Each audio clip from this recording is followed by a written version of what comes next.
Bom dia, sou professora de História, me chamo Marivânia e agora irei ministrar uma aula sobre a escravidão negra e a construção do racismo no Brasil. Então, estima-se que cerca de 4,8 milhões de escravizados africanos vieram para o Brasil, né? Uma escravidão que durou de 1530 a 1888, né? Foi um período assim de muito sofrimento para o povo negro, né? Eles trabalhavam muito, descansavam pouco, se alimentavam mal, viviam em lugares de pouca higienização, então muitos acabaram não suportando essa escravidão, né, e morreram. Muitos outros, né, resistiram a essa escravidão, né? Porque o período escravista aqui no Brasil também foi marcado por um processo de muita resistência escrava, né? Eles resistiram a essa escravidão de várias formas, né? Alguns se matavam, né? O suicídio era uma forma de resistência escrava.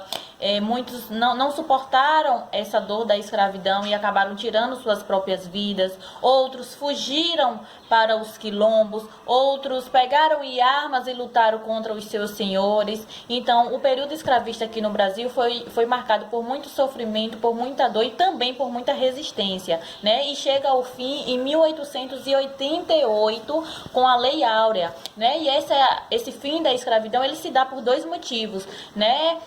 Tanto por essa resistência escrava que eu já falei, quanto pela pressão inglesa, né? A Inglaterra, nesse momento, estava vivendo o período da Revolução Industrial, né? E por conta disso, ela precisava de mercado consumidor, ela precisava de pessoas para comprar o seu produto. E o Brasil era um país escravista, né? Não podia comprar, né, em grande quantidade esses produtos da Inglaterra, né? Então a Inglaterra precisava disso. Então ela pressiona o Brasil, né? Ela pressiona o governo brasileiro para abolir a escravidão. E por conta disso, os senhores eles são obrigados a dar essa abolição, né, para o povo negro, né, que aí consegue essa escravidão por meio de lutas, né, dessa pressão inglesa em 1888, né? Só que quando chega o fim da escravidão, não é dada nenhuma condição de permanência ao povo negro, né, para viver após essa escravidão. Então, esse povo negro sem qualificação, sem escolarização, eles acabam sendo marginalizados, né, eles acabam ocupando as periferias das grandes cidades, né, muitos acabaram sem emprego, na pobreza, sem escolarização. A Constituição mesmo, que foi promulgada um ano depois do fim da escravidão, que foi em 1889, tá lá, né, no texto da lei, direito à escola pública, só que não dá nenhuma assistência, né, para as pessoas pobres permanecerem na escola. Naquele tempo mesmo não tinha merenda escolar, não tinha transporte, então por conta disso as pessoas não tinham como permanecer na escola. Então muito desse povo negro continuou sem essa escolarização, né, sem uma qualificação para o trabalho, né, continuaram na pobreza, né, e por conta disso, né, a maioria dos postos formais eram ocupados, né, historicamente pelo povo branco, né, que tinha mais qualificação. Mas por que tinha mais qualificação? Porque tinha oportunidades, né, porque tinha oportunidade de acesso e permanência à escola, né, tinha oportunidade de qualificação, né. Então por conta disso a maioria desses postos formais, né, foram ocupados pelo povo branco, né. E aí vem essa questão da meritocracia, né, que é tão difundida aí, que a pessoa ela ocupa esses postos formais por mérito, né? E a maioria das pessoas que tinham esse mérito era o povo branco. Por quê? Porque tinha acesso à educação pública de qualidade, coisa que o povo negro não tinha. E aí vem o racismo científico para tentar justificar, né,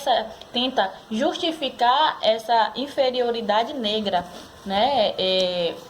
Eles falam que o negro ele é inferior, né? Mas ele é inferior ao povo branco, né? Não é que ele seja inferior ao povo branco, é porque não foi dado a ele as mesmas condições que foram dadas ao povo branco, né? E aí também surge na década de 90 o mito da democracia racial, que todas as raças vivem em perfeita harmonia, que somos todos iguais, mas que na prática a gente sabe que não é isso, né? Na prática, na realidade, e tudo isso a gente pode ver na história, que não foi dessa forma, né? Não foi dada uma condição não foi dada nenhuma assistência, não foi criada nenhuma política pública para assistir o povo negro no pós-abolição, né? Foram jogados à sua própria sorte, né? Sem escolaridade, sem uma qualificação para o trabalho, e consequentemente a gente tem a marginalização desse povo, e em contrapartida tem a maioria ocupando postos formais por brancos. E isso acaba sendo refletido nos dados do IBGE, né? Os dados do IBGE mostram que a maioria da população é negra, né? Cerca de 54% da população brasileira é composta por negros, mas nos empregos formais, a maioria que estão ocupando esses postos são brancos, né? Como é que numa maioria de população negra, a maioria que ocupa postos formais que tem acesso, chegam a um nível superior, são de brancos. E aí, né, foram criadas, né, algumas políticas públicas, né, de reparação ao povo negro, como as cotas, né,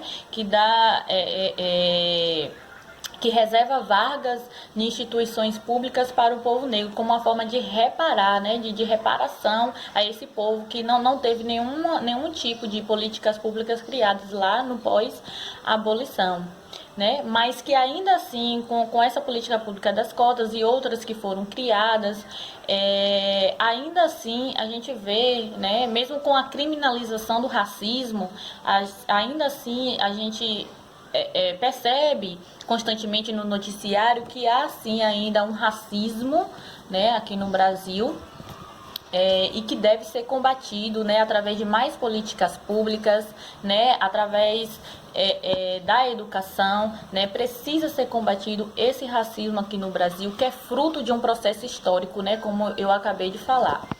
E por hoje eu encerro minha aula. Um bom dia e até mais.